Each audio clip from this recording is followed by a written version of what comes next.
എല്ലാ പ്രിയപ്പെട്ടവർക്കും കൊട്ടാരക്കര മീഡിയയിലേക്ക് സ്വാഗതം. സംസ്ഥാനത്തിന്റെ സാമ്പത്തിക അടിത്തറ തകർന്നിരിക്കുന്ന ഈ സാഹചര്യത്തിൽ ധനമന്ത്രി KN ബാലഗോപാൽ അവതരിപ്പിച്ച ബജറ്റ് വെറും പ്രഹസനമാണെന്നാണ് പ്രതിപക്ഷ നേതാവ് VD സതീശൻ ആരോപിക്കുന്നത്. ഖജനാവിൽ പൂച്ച പെറ്റുകിടക്കുന്ന അവസ്ഥയിലാണ് ഇപ്പോൾ സർക്കാർ.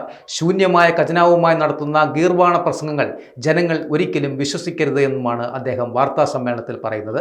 ബജറ്റിന്റെ വിശ്വാസ്യത പൂർണ്ണമായും നഷ്ടപ്പെട്ടിരിക്കുകയാണെന്നും ഭരണഘടനാപരമായ രേഖ എന്നതിലുപരി വെറും ഒരു പൊളിറ്റിക്കൽ ഡോക്യുമെന്റ് മാത്രമായി അധപ്പതിച്ചിരിക്കുകയാണെന്നും സതീശൻ വിമർശിക്കുകയും ചെയ്തു.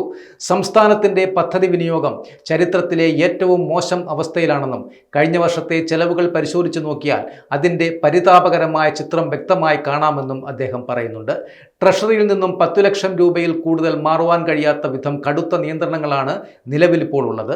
വികസന പ്രവർത്തനങ്ങൾ പൂർണ്ണമായും സ്തംഭിച്ചിരിക്കെ ബജറ്റിലൂടെ വലിയ അവകാശവാദങ്ങൾ ഉന്നയിക്കുന്നത് നിയമസഭയെയും ജനങ്ങളെയും പരിഹസിക്കുന്നതിന് തുല്യമാണെന്നും സതീശൻ ആരോപിക്കുന്നുണ്ട്.